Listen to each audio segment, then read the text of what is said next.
shown us how you have used the gourmet gourmet for your everyday cooking, and you told me the other day you simply love the gourmet cast iron. That's true. Perhaps you can let us know why you like the gourmet cast iron. Okay. Cast iron cooking has become really popular. It's sort of like a fad. So it's one of the things that you register for when you get married. Hey, somebody get me a cast iron pan. So I've had one for years, and it's the very expensive one. Yeah. I do like to cook on it because there's a couple things about cast iron that are attractive. Enamel cast iron, you can put acidic things into it, like vinegars and tomatoes and stuff, because it doesn't leach out the properties of the iron into your cooking. So you can marinate in it. You go from refrigerator to your stove top, and then if you need to finish something off in the oven, to the oven, in the same pan. Yes. And it's pretty. Yeah. You can put it on your tabletop and serve it right in it. Yeah. So when I got to Malaysia and I discovered the gourmet cast iron, it's a completely more affordable price point. And I can own the whole set. Wow. I can have And do you everything. own the whole set? Yes, well now I do.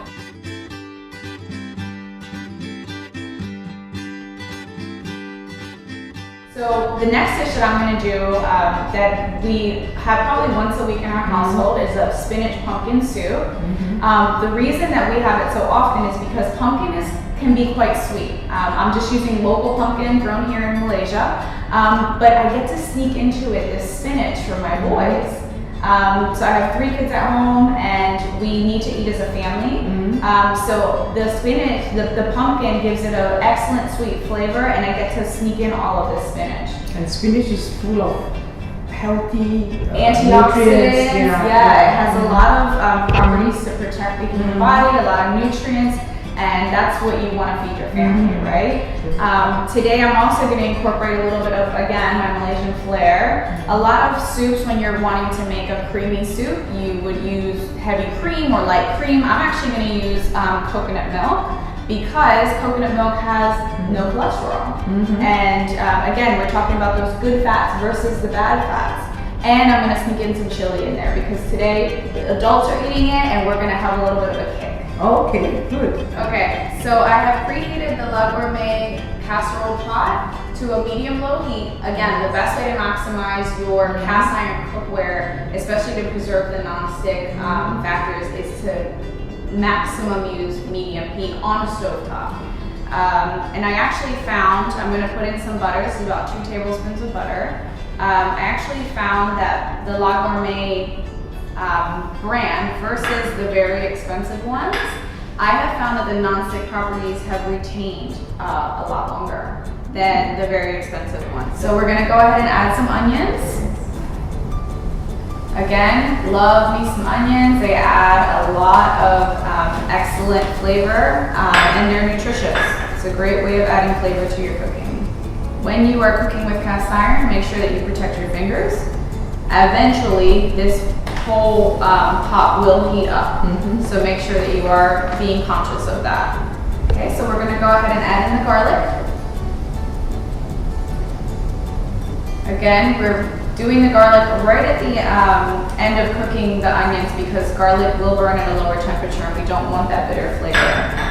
We will add chili for a little bit of a kick. This is for my Malaysian people, and I've come to love it as well. So I'm even introducing it to my children. They have to eat chili. Chili is the spice of life. That's right. So as you notice, this is not like your traditional non-stick material. This is enamel, but as you can see, none of it is sticking to my pan. As long as you're being patient with your heat, you won't have to worry about it sticking to the enamel cookware. And it's an excellent way of ensuring that you're not feeding your family any sort of chemicals. The traditional non-stick cookware, after a certain temperature, it does start to leach out properties into your cookware, and we want to go ahead and avoid that. Okay, so now that we've sauteed our garlic, chilies, and onion in that yummy butter, we're going to add in some pumpkin. Again, this is local Malaysian pumpkin, so it's very affordable. You're not having to come out of pocket for those imported pumpkins or root vegetables. So this is a great way to feed your family at a more affordable price point. And we're gonna sneak in that spinach. Yeah.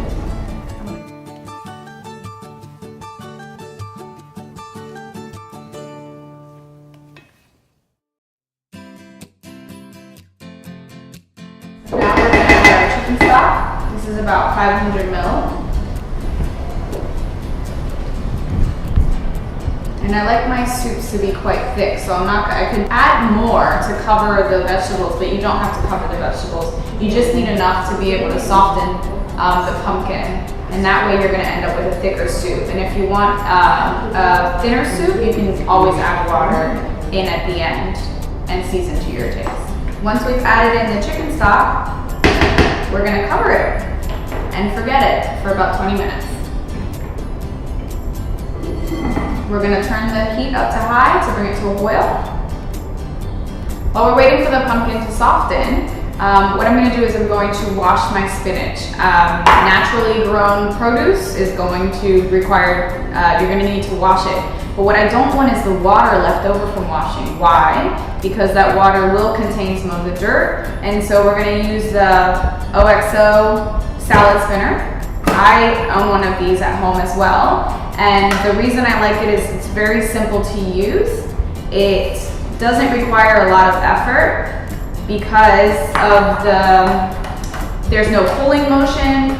Some salad spinners you have to turn this way or you have to pull something out. And this way I can let my little people, again I have a 5-year-old and a 3.5-year-old, get involved in the kitchen. And nothing is more fun than doing this a couple of times on your salad spinner to get the water out. And I can even go like this. If you have pain in your hands, you can use your elbow. It's really easy. It's an excellent product to have in your kitchen. And so any of your fresh greens that you're gonna eat, you can use this salad spinner, and look at this amazing amount of water. The other added bonus about this product is that this makes a really beautiful salad bowl. It's attractive, it's light, and you can just put, once you dump out the water, you can put all of your greens and add all the other stuff that you would add to a salad, and it goes straight from your countertop to your table, and it eliminates having yet another thing to clean in your kitchen. We've already been able to bring it up to a boil. You can smell that chili. That's what I'm getting, the smell of the chili boiling. So I'm actually gonna turn down the heat to let it simmer. And this, okay, so we've simmered our pumpkin now for about 20 minutes on a very low heat. Let's check on the status of this pumpkin. I can tell already just by the look of it, it's very soft. And even the pieces that were sticking up out of stock, even that is soft. And this is a spatula, this is a soft spatula. And yeah, see, and that was exposed. So that's, again, that even distribution of heat. And the weight of this lid, what it does is it keeps all the steam in, all of the juices in. It's so heavy, nothing is escaping out of there. Okay, I'm just going to puree the pumpkin so it gives us that nice, even texture.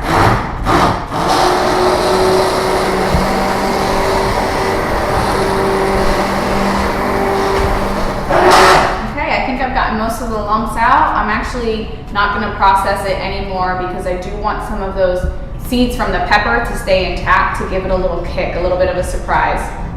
Okay, so now we're just going to add our last ingredient, the spinach, and we're just going to add it in until it wilts. So again, the heat has already retained, so it's going to wilt quite quickly. It is a very soft green spinaches, so we'll just stir it in. The spinach also becomes a part of the creaminess of the soup, and again, my boys won't be able to tell. It's going to give it a different sort of color, but there aren't going to be big pieces of spinach that they're going to have to bite through.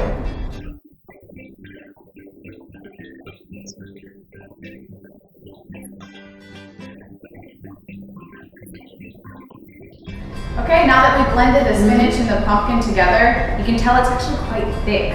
So I want it to be a little bit creamier, a little bit more like a soup consistency. So I'm going to add roughly about a cup of water, or 250 ml. And that's going to give it a little bit of a more soup-like consistency. And then again, my last ingredient, and this is my touch of Malaysia, is to add in some coconut milk just for a taste.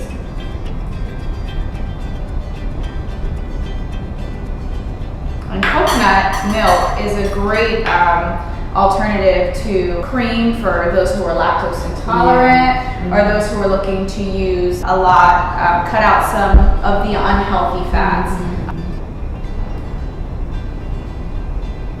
That coconut is just the touch of it. Pepper. Oh, get in there, Jean. Help me out. Yeah. Pepper is so essential in creamy soups, in my personal opinion. I love to add that touch of pepper. Whenever you go to a restaurant and it's like the fine dining, they always come around with a pepper grinder. Would you like to have some more pepper? And I'm always like, yes, don't stop. Added kick. And remember, you can always add salt to a soup at the table. So everyone has different tastes, so you can undersalt it so that everyone has the opportunity to make it taste the way they want. Divine. Great. Fantastic. Taste the coconut in there. See, this comes a bit of the coconut. Yes, that's right. It's light. It's not overpowering. You taste the pumpkin. And I like the texture of the spinach. It makes me feel a bit of like a fiber. Yes, it's more substantial. So this can be a lot. lunch. Cream has a light, very light taste to it. Just a whisk. Just a whisk. That's right. Well done. Great. I'm happy you like it. Wonderful. I like it too.